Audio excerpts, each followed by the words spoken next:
लीलाराम जी, बात की जाए तो मोर्चे में लोग क्यों आ रहे हैं?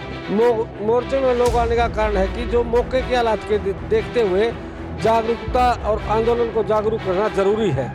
जनता, ये जो कंपनी है, जो अमीर घराने हैं, कुछ घरानों के गुलाम हो चुकी है। इसलिए अमीर की और गरीब की लड़ाई है, न कि जाति की, न कि धर्म की, न कि ऊंच नीच की।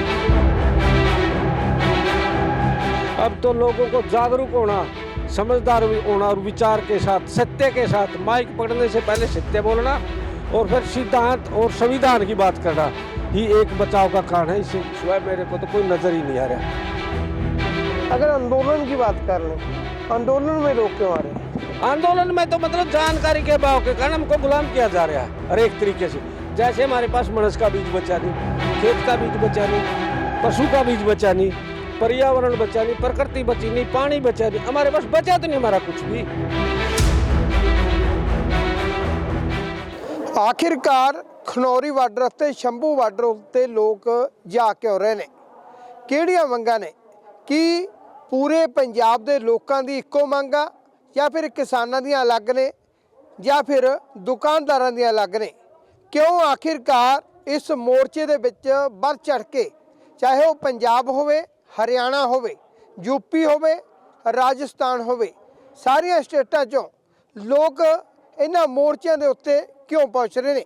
ਇਹ ਜਾਣਨ ਦੇ ਲਈ ਸਾਡੇ ਨਾਲ ਵੀਰ ਮੌਜੂਦ ਨੇ ਜੋ ਹਰਿਆਣਾ ਤੋਂ ਆਏ ਨੇ। ਉਹਨਾਂ ਨਾਲ ਗੱਲ ਕਰ ਲੈਂਦੇ ਆ ਵੀ ਕਿਸ ਤਰ੍ਹਾਂ ਵੇਖਦੇ ਨੇ। ਸਤਿ ਸ਼੍ਰੀ ਅਕਾਲ ਵੀਰੇ। सत श्री अकाल जी भाई साहब। ਕੀ ਨਾਮ ਹੈ ਜੀ?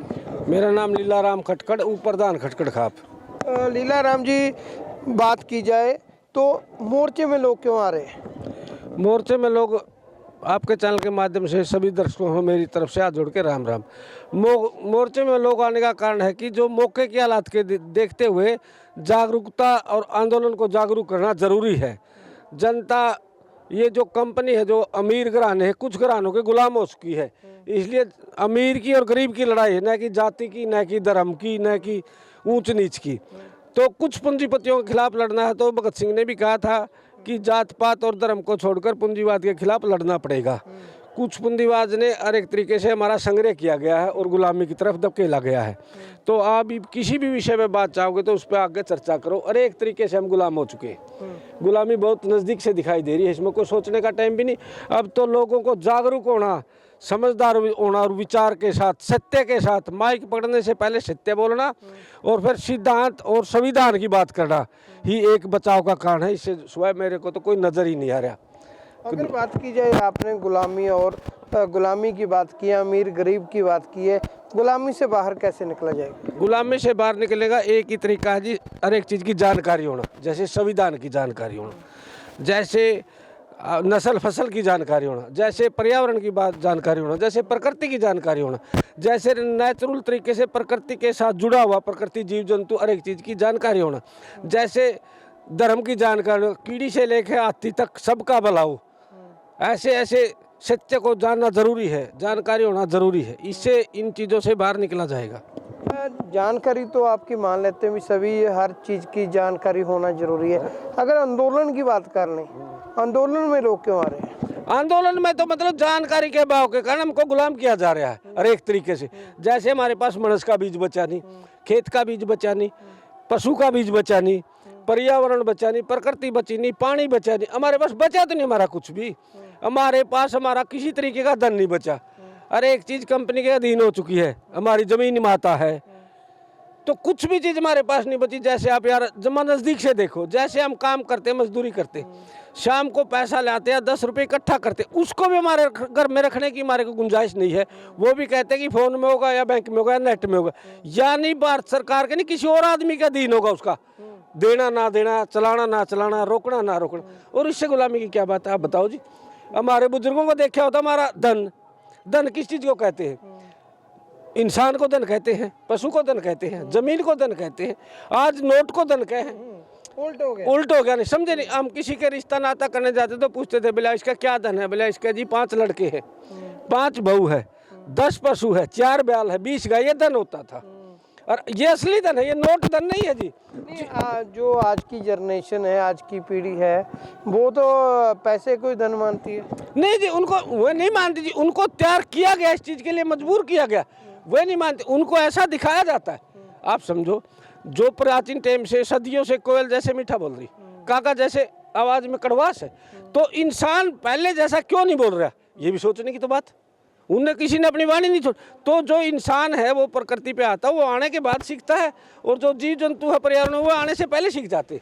तो हमारे को जो दिखाया सिखाया जा रहा है वो तैयार किया जा रहा है, ठीक है। हमारे को जैसे स्कूलों में भेजो, स्कूलों में इंसान बनने की प्रेरणा नहीं दी जाती, वहाँ नौकर बनने की प्रेरणा दी जाती। आप किसी स्कूल में जाओगे तो आपको इंसान बनने की नहीं, आपको गुलाम बनने की। जो हमारे गुरुकुल थे उनमें इंसान बनने की प्रेरणा दी जाती, इंसानियत पढ़ाई जाती थी। तो हमको जो दिखाया जा रहा है, हमको जो खिलाया जा रहा है, हमको जो परोसा जा रहा है, वो हमारे से विरुद्ध हो, कंपनी राज है। ये शरीर प्रकृति का बनवा, हम प्रकृति से जुड़े लोग, ना कि कंपनी से जुड़े। हम शरीर में जो भी खान पान करेंगे, जो भी चीज़ कंपनी की खाएंगे, वो हमारे शरीर के विरुद्ध होगी, हमारी प्रकृति संस्कृति के विरुद्ध होगी। हमको कंपनी के बने थोड़े यार, 5 तत्व का पुतला तो है।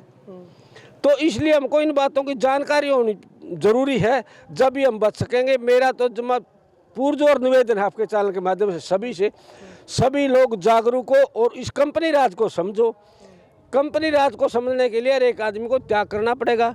कोई जत्थेबंदी है, कोई किसी का चौधरी है, प्रधान है, उसको अपनी खुद की कुछ भी भावना छोड़कर जनता के समाधान के आगे आना पड़ेगा।